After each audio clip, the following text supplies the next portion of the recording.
माननीय सतीश भाई जी जो रचते हैं मन भावन गीत। चलो सुनते हैं उनसे दादी जी के साथ की प्रीत। ओम शांति, नमस्कार।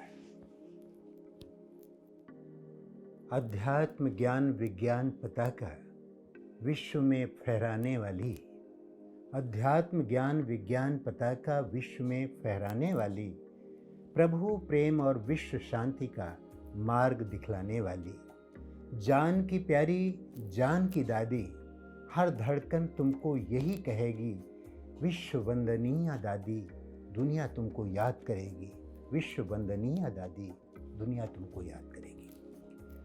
परम आदरणीय दादी जानकी जी निस्संदेह न केवल ईश्वरीय परिवार अपितु सारे विश्व के लिए विश्व वंदनीय बन गई थी। दादी जानकी जी को हमने बहुत करीब से देखा। दादी में बड़ी खूबियाँ थीं।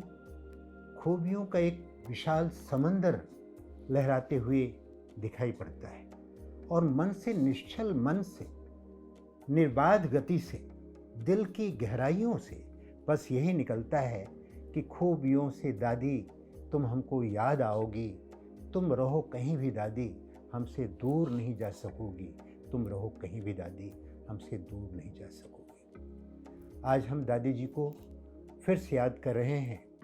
दादी जी को हमने देखा कि दादी ने बाबा को अपने में ऐसे समा लिया था कि वो बाप समान बन गए थे। दादियों में मैंने देखा कि वो कर्मातीत बनने की जो परिभाषा है, वो परिभाषा उनके जीवन में उतरा। त्याग, तप और सेवा की प्रतिमूर्ति दादी जानकी जी गुणों की अगाध समंदर थी। तो सबसे बड़ी विशेषता दादी जी में जो मैंने देखा, तो एक एक करके तो बहुत हैं, लेकिन उस सागर से अगर हम थोड़ा सा भी ले लें तो उसमें तमाम मोती भरे पड़े हैं। उन मोतियों में दादी जी की विशेषताओं में एक बात जो हमने देखी कि दादी में एक्यूरेसी बहुत थी। कोई काम को बहुत एक्यूरेट करती थी और पंक्चुअल थी, रेगुलर थी। मैं अमृत वेला रोज़ योग कराता हूँ और मुझे याद है कि जब मैं दुबई में था तो दुबई में भी लगभग 20-25 किलोमीटर दूर से हम अमृत वेले के लिए आते थे। तो बीच में दादी जी बैठी हैं और मैं जाके बगल में, दादी जी ने कहा तुम योग कराओ यहाँ पर, तो हमने वहाँ भी योग कराया। और जब भी मैं जहाँ कहीं भी योग कराता था तो मैं अभी चल ही रहा था कि मैं 4 बजे टाइम पर मैं गद्दी पे बैठूं, तो इतने में देखता हूँ कि दादी आई और हमसे पहले 4 बजे बैठ जाती थी। तो ये दादी में देखा कि दादी जो रेगुलर हो, पंक्चुअल हो, एक्यूरेट हो, ये दादी में हमने देखा। चूँकि विदेश में वैसे भी हर चीज़ की बड़ी पंक्चुअलिटी पर ध्यान दिया जाता है, तो दादी जी में एक नेचर बहुत अच्छा भरा हुआ था। और जहाँ कहीं भी दादी जाती थी वहाँ सारे सेंटर वालों को दादी कहती थी आप सब सवेरे अमृत वेले आना और हम योग कराएंगे। मैं जहाँ जहाँ भी जाता था, मैं देखा गामदेवी में, तो सवेरे सवेरे मैंने कहा कल सवेरे मैं योग करूँगा, आप सब भी आना। तो कहा भाई जी हम लोग तो पहले आ जाते हैं। हमने कहा कब से करते हैं? कहा दादी जानकी जी आई और हम लोगों को पक्का करा के चली गई। मैंने कहा कितनी अच्छी बात है। तो दादी जी का हमेशा ये रहा कि संगठित रूप से अमृत वेला जो हमारी दिनचर्या का फर्स्ट फाउंडेशन होना चाहिए, जो पहली चीज़ जो श्रीमत मिली है कि बच्चे सवेरे उठ करके बाबा तुम्हें स्पेशल मिलन का अपॉइंटमेंट देते हैं, मिलन का समय नियुक्त करते हैं। उस समय पर भोले भंडारी अपने सर्व खजानों से, मुक्त हस्तों से सब कुछ सुनने के लिए और सब कुछ देने के लिए बंधा हुआ है, उपस्थित रहता है। और सचमुच दादी जी ने ये संकल्प करके दिखाया, उनके जीवन से हमने सीखा। और यही कारण है कि एक बार दादी जानकी जी ने हिस्ट्री हॉल में 18 जनवरी के दिन थे, बहुत समय पहले की बात है, तो मैंने देखा दादी को। तो दादी जी ने कहा वह बच्चे जो, या वो भाई बहन जो कभी भी वर्ष भर में जो अमृत बेला कभी मिस न किए हों, तो दादी जी उनको इनाम देगी। तो विदेशी भी थे, देश के भी भाई बहनें थे। उनमें से 3 लोगों ने हाथ उठाया। मुझे पूरा याद है। पहले पहला व्यक्ति या पहली आत्मा वो थी जिसको सब विश्व रत्न दादा के नाम से जानते थे। तो दादी जानकी ने जब पूछा कि अमृत वेला कौन मिस नहीं करते हैं कभी भी, तो विश्व रत्न दादा पहले नंबर पर थे। दूसरे नंबर पर हमारे मधुबन में एक भाई हैं, वरिष्ठ भाई रामलोचन भाई जिनको सब कहते हैं, उन्होंने कभी भी अमृत वेला मिस नहीं किया। और तीसरा नंबर मुझे मालूम नहीं था कि ये भी कभी पूछा जाएगा, तो तीसरा नंबर मैंने हाथ उठाया था। तब दादी ने बहुत प्यार से बाबा का चित्र, बाबा का फ़ोटो हम सबको इनाम दिया था। तो दादी जो है प्रोत्साहित भी करती थी, प्रेरित भी करती थी और उसको प्रैक्टिकल में ला करके दिखाती थी। तो ये हमने सीखा दादी जानकी जी से। दूसरी बात जो दादी जी में देखा, दादी जी इकोनॉमी वाली थी।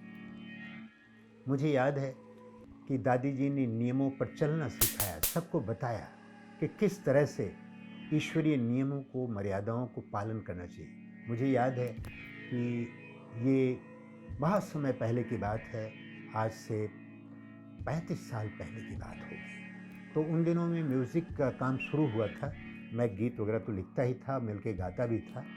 तो एक भाई मेरे लिए लाया, गिटार लेकर आया विदेश से, और गिटार अच्छा था। मुझे पूरा याद नहीं कि वो जर्मनी से आया था या कहीं से आया था। तो जब हमको वो देने लगा तो उसने कहा कि सतीश भाई आप आ जाएं, दादी जानकी जी वहाँ पर इंद्रप्रस्थ में हैं, उनके माध्यम से आपको दे देते हैं। तो मैंने कहा अच्छी बात है। मैं जब गया तो दादी ने बड़े प्यार से हमको कहा, सतीश ऐसा है कि जब भी तुमको कुछ चाहिए ना तो हमको कहना, किसी और को नहीं। वैसे मैंने कहा तो नहीं था, लेकिन दादी जी का ये कहना मुझे बहुत अच्छा लगा कि हर काम यज्ञ में जो रहें ऑनेस्टी के साथ यज्ञ के माध्यम से ही लिया जाए, और अगर लेना है तो हम दादियों को कहें तो दादियों के माध्यम से जो लेंगे तो उसमें श्रीमत भी होगी, उसमें बरकत भी होगी, हम ऑनेस्ट भी रहेंगे और हमारा दिल साफ होगा। तो यज्ञ और यज्ञ निर्माण करता जो यज्ञ पिता है और यज्ञ माता है जो दादियाँ हैं, उनसे हमारा स्नेह बना रहेगा। ये करना हमको दादी जी ने सिखाया। दादी जी में इकोनॉमी तो बहुत थी, वो स्वयं सुनाती हैं और सारा संसार जानता है कि दादी जी किस तरह से कभी भी दादी जी ने अपने लिए एक पैसा भी खर्चा नहीं किया। और वो भी सुनाते थे कभी जाना भी हुआ तो कुछ पैसा था वो भी कहीं पर गुम हो गया कुछ, तो दादी कहती थी यही सफ़ेद कपड़ा खीसा खाली, हम हैं सारे मुल्क वाली। तो दादी जी का एक स्लोगन था कि जो दादी में बेफिक्र बादशाहत थी, मस्त फ़कीरी थी। फ़कीरी ऐसी जो अनुकरणीय, एकदम मदमस्त। इसलिए कहते हैं कि जो फ़कीरी का मिजाज रखते हैं, जो फ़कीरी का मिजाज रखते हैं, वो ठोकरों में ताज रखते हैं, उन्हें कल की नहीं होती चिंता, वो मुट्ठी में आज रखते हैं, वो मुट्ठी में आज रखते हैं। तो दादी जानकी में इकोनॉमी बहुत अच्छी भरी थी, यज्ञ के प्रति ऑनेस्ट थी, बड़ी क्लियर थी। तो इकोनॉमी भी थी और एक नामी भी थी। एक बाबा के सिवाय उनके मुख से कुछ निकलता नहीं था। इसलिए मैं तो हमेशा ही कहता हूँ, रोम रोम आपका बाबा के गुण गाता है, बाबा ही चलाता है, बाबा ही उड़ाता है। इस अदा पर किस तरह जान हम फिदा करें, दादी आप कहती यही शुक्रिया अदा करें। तो दादी जी बहुत प्यार से उनका रोम रोम, बाबा मेरा बाबा, मीठा बाबा, प्यारा बाबा, ये दादी का स्लोगन हो गया था।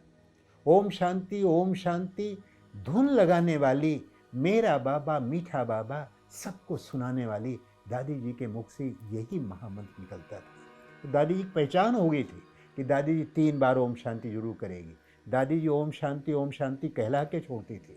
जब कोई नहीं बोलता था तो कहते भाई बोलो सब कोई, ओम शांति।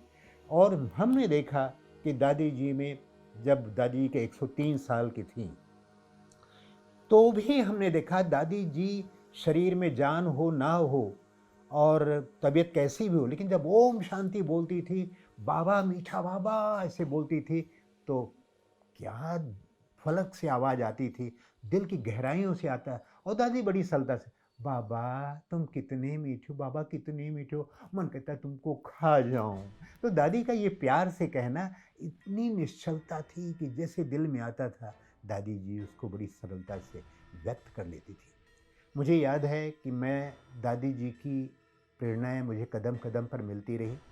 दादी जी का जो प्यार था बाबा के प्रति, सबके प्रति, वहाँ क्लास में देती थी, दादी देखती थी बात करते करते और कहती वो फलाना कौन बैठा है, अच्छा तुम बैठे हो। मुझे कहा कि वो सामने कौन बैठा है, वो सतीश बैठा है मधुरवाणी वाला, वो बैठा है भैया, हाँ आ जाओ सतीश आओ एक गीत सुनाओ। तो दादी जी वहाँ पर हमको, मुझे देखती थी और बुला लेती थी। हालांकि स्टेज वाले ये कहते थे भाई अभी टाइम नहीं है, फिर कर लेंगे। दादी को नहीं नहीं नहीं उसको सुनाने दो, नहीं नहीं नहीं उसको सुनाने दो। दादी जी बिठा लेती थी और मैं भी समय देख करके उसके अनुसार 2-3 लाइन सुना देता था। तो कहने का भाव ये था, दादी एक एक को इतना प्यार करती थी, इतना समीपता का अनुभव कराती थी, बाबा से जुड़ाती थी और एक एक की तारीफ करके उसकी विशेषताओं को, खूबियों को बढ़ाती थी। दादी जानकी जी स्टेज पर बैठी कह रही थी क्लास में, बाबा तुम कितने अच्छे हो। और ये लाइन इतने दिल से कहा कि मैं तुरंत ही नोट कर लिया और उसी पर वहाँ बैठे बैठे ये गीत लिखा कि बाबा तुम कितने अच्छे हो, बाबा तुम कितने प्यारे हो, सच कहते हैं इन अखियों की, बाबा तुम तारे हो। ऐसे तमाम गीतों की रचना वो हुई और यही कारण था कि एक बार यज्ञ में 2 सीडीज बन के आई, मेडिटेशन 7 और डिवोशनल 9। जब इन गीतों को इनकी निर्मित हुई, इनका ये आ गए यज्ञ में आए, तो मुझे याद है कि पूरी धूम मच गई थी, क्योंकि मेडिटेशन 7 के सारे गाने एक से एक बढ़ करके जो बनाए थे, जिसको दिव्या दीदी जी जो बोरीवली की इंचार्ज हैं, उन्होंने बनवाया था। ओम व्यास जी ने संगीत दिया था और अधिकांश गीत मेरे थे और भी साथियों के भी कुछ कुछ गीत थे। तो उन गीतों ने इतनी धूम मचाई कि दादी को बहुत अच्छा लगता था, दादी जानकी को बहुत अच्छा लगा। और मुझे शांति स्तंभ से मैं आगे बढ़ रहा था और दादी जी शांति स्तंभ की ओर, इंद्रप्रस्थ की ओर जा रही थी और वहाँ जो बड़ी घड़ी दिखाई पड़ती है, उस घड़ी के नीचे दादी मिलती हैं। तो दादी जी कहती, सतीश ये बता कि तेरी आत्मा मेरे अंदर आ जाती है या मेरी आत्मा तेरे अंदर आ जाती है। जो हम दादियाँ बोलती हैं वही तू लिखता है। और सचमुच दादी जी की ये जब महावाक्य निकले, बोल निकले, तो नैन सजल हो गए। मैंने कहा दादी को कि दादी जी ये तो आपकी उदारता है, दादी आप ऐसे बोलते हैं, आपकी महानता है, बाकी मैं कहाँ हूँ। कहा नहीं नहीं, तुम्हारा ये गीत, मैं अहमदाबाद से हैदराबाद तक फ्लाइट में गई और यही गूंजता रहा, हमको हमारे बाबा से प्यारा मंत्र मिला, सोचो भला करो भला। तो दादी जी को एक ही चीज़, सब सौंप दो प्यारे प्रभु को, सब सरल हो जाएगा, खुशियों के सुंदर झील में जीवन कमल मुस्काएगा। है जो भी तेरे पास सब उसकी अमानत है, अपनी समझ लेना अमानत में खयानत है। सब कुछ तेरा ये मान ले, सब कुछ तेरा हो जाएगा, चिंता सभी मिट जाएगी और मन विमल हो जाएगा। आकाश से ऊंची तुम्हारी भावनाएं हों, दिल हो बड़ा सबके लिए शुभकामनाएं हों, कल्याण करता चल तेरा खुद ही भला हो जाएगा। आज़ाद हो पिंजरे से पंछी फिर निकल उड़ जाएगा, सब सौंप दो प्यारे प्रभु को, सब सरल। एक से एक बेहतरीन उन गीतों की रचना हुई। ये सब कहाँ से आया मुझे तो कुछ भी मालूम नहीं। मैं तो गांव से निकला हुआ एक गंवारी था, लेकिन दादियों ने अपने प्यार के सांचे में ढाल करके एक कौड़ी जैसे जीवन को हीरा जैसे बना दिया। एक जर्रे को उठा के अपने मस्तक से लगाकर सूरज जैसे चमका दिया। कितनी उनके गुण गाऊं, बहुत याद आती है दादी। ऐसे ही दादी जी में बहुत खूबियाँ थी। दादी जी हमें कहीं पर भी होती थी, मुझे फ़ोन आता था, दादी जी इस समय हैदराबाद में है और हैदराबाद के विश्व शांति सरोवर में, वहाँ पर दादी जी हॉल में बैठ कर के कहते, भाई मधुरवाणी ग्रुप कहाँ है? तो सब देखने लगते थे, फिर कुल देखते थे यहाँ तो है नहीं, तो कुलदीप बहन कहती थी कि दादी वो नहीं ग्रुप आया है। कहते लो भाई मधुरवाणी ग्रुप ही नहीं आया। तो वहाँ से मुझे फ़ोन करते थे लोग, सतीश भाई आपको दादी जी याद कर रही हैं, हैदराबाद में याद कर रही हैं। तो मैं आश्चर्यचकित हो जाता था कि दादी जी कहीं भी होती थी, लंदन में कहाँ बात कर रही हैं, दादी याद कर रही हैं। और वहाँ से फ़ोन आया या वहाँ से बात होती थी और याद करती थी। तो दादी जी बहुत दिल के करीब थी। दादी जी को मैं कितना याद करूं, वो तो कभी भूल नहीं सकती। मैंने देखा दादियों का जीवन, उनका आद्योपांत जो चरित्र है वो रोल मॉडल रही। यज्ञ में सबसे ज़्यादा आयु की दादी जी ने जिस तरह पार्ट बजाया, 104 वर्षीय दादी जी, ऐसा कोई नहीं। मैं देखा कि दादी जी में स्मरण शक्ति इतनी तीव्र थी कि इतनी उम्र के होते हुए भी दादी कोई भूलती नहीं थी, देखती थी और बोलती थी, फलाने का नाम बोल देती थी। कितनी अच्छी बात है। मैंने सुना था कभी कि कभी कोई नेपोलियन बोनापार्ट, वो अपने सैनिकों का उमंग उत्साह बढ़ाने के लिए उनका नाम रखता था याद। दादियों में भी प्यार, दादी नाम लेकर के, और नहीं पूछती तो कुछ न कुछ विशेषता से, लेकिन दादी याद करती थी। ये दादी जी का बड़प्पन था कि दादी लंदन से, विदेश से लेकर के जिस तरह से दादी जी ने यज्ञ में सेवा की, और हम सब जानते हैं कि विदेश सेवा का सारा श्रेय किस तरह से बीजारोपण हुआ, किस तरह से छोटे से एक मिनी मधुबन बनाया उन्होंने, दादी ने एक मॉडल बनाया बाबा के कहने के अनुसार। बाबा और दादियों के आदेश के प्रमाण विदेश में जाकर के इंग्लिश का ज्ञान ना होते हुए भी जिस तरह से दादी जी ने विदेश सेवा को बढ़ाया, बीजारोपण किया, पल्वित किया, पुष्पित किया और फलित किया, जिस तरह से सेवाएं बढ़ी, अद्भुत। उसका सारा श्रेय दादी जी को जाता था। जब दादी जी, बड़ी दादी जी अव्यक्त हुई और दादी जानकी जी को मधुबन आना पड़ा, हेडक्वार्टर में आना पड़ा, और पूरे यज्ञ का जो है वो संचालन करना पड़ा मुख्य संचालिका के रूप में। तो दादी जी कभी इन पे विश्वास नहीं करते, संचालिका क्या, मैं तो हेड हूँ नहीं, बड़ी सरलता से बोल देती थी दादी जी। लेकिन देखा गया कि दादी जब यहाँ पर आई तो हम सब बड़ी दादी जी के प्यार में पले हुए थे, रात दिन उनके साथ में थे। हम सोचा कि दादी जी को विदेशी तो बहुत अच्छे लगते होंगे, विदेश में तो रहते हुए दादी जी का समय बीत गया, अब हम लोगों को क्या ख्याल कर पाएंगे, हमारी समस्याओं कैसे जानेंगी, कैसे भारत में आकर के कैसे भारत वालों को चलाएंगी, मधुबन को कैसे चलाएंगी। ये मन में सबके कुतूहल था, ये जिज्ञासा थी, एक मन में प्रश्न भी था। लेकिन मैंने देखा कि दादी जी ने किस तरह से यहाँ पर आकर के यज्ञ में एक एक डिपार्टमेंट में जाना, उनको बुलाना, उनके पास पहुँचना, क्लास में सुनना, और निरंतर ज्ञान का अजस्र धारा गंगा बन करके बहाना, वो जो दादी जी में कला थी। दादी जी ने आखिरकार विदेश में थी तो विदेशियों में का भी दिल जीता, और जब भारत में आई तो सारा भारत कहने लगा हमारी दादी, हमारी दादी, हमारी दादी। दादी जी लाजवाब, मैं क्या बताऊं। और मैं तो यही कहूँगा कि जब तक सूरज चांद सितारे, जब तक सागर में पानी, ओ दादी तुम्हें याद करेगी। क्या गजब की थी आपकी जिंदगानी, क्या गजब की आपकी थी जिंदगानी। जब भी हम 1977 में विदेश सेवा पर गए, तब से लेकर दादी के बहुत संपर्क में आने का मौका मिला, और दादी के साथ साथ अनुभव सुनने का और दादी को हर कार्य में करते हुए देखने को भी चांस मिला।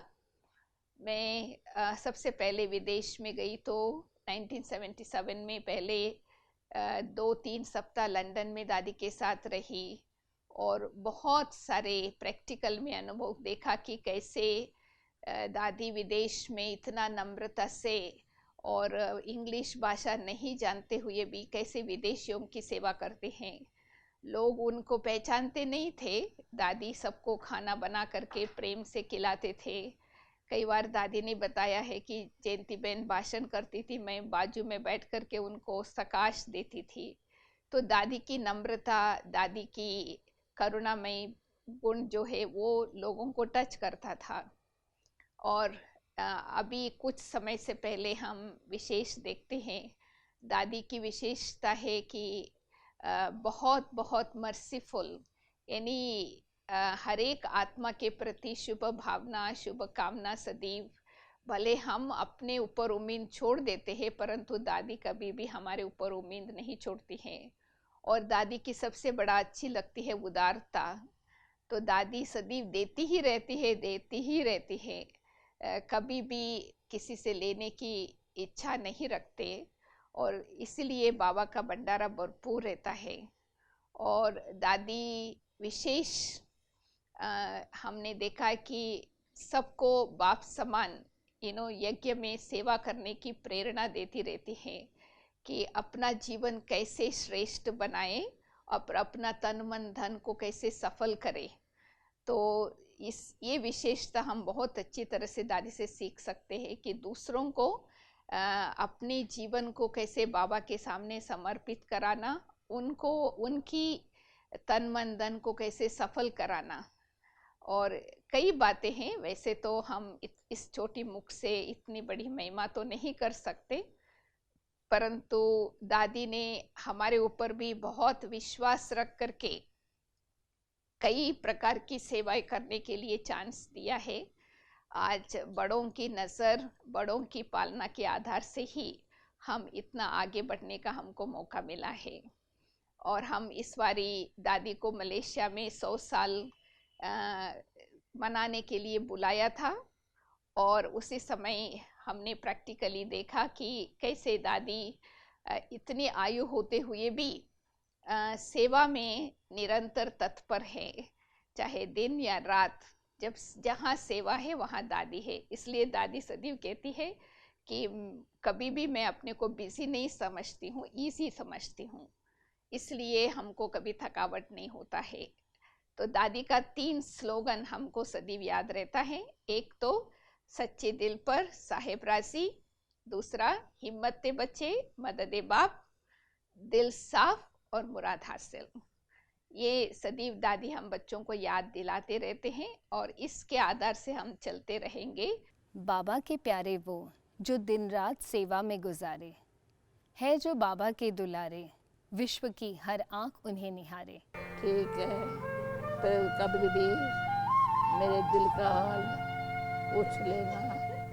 बाबा तेरा बनने में सुख मिलता इलाही है, सुख मिलता इलाही है। बाबा तेरा बनने में सुख मिलता इलाही है, सुख मिलता इलाही है। खुशियों से भरा जी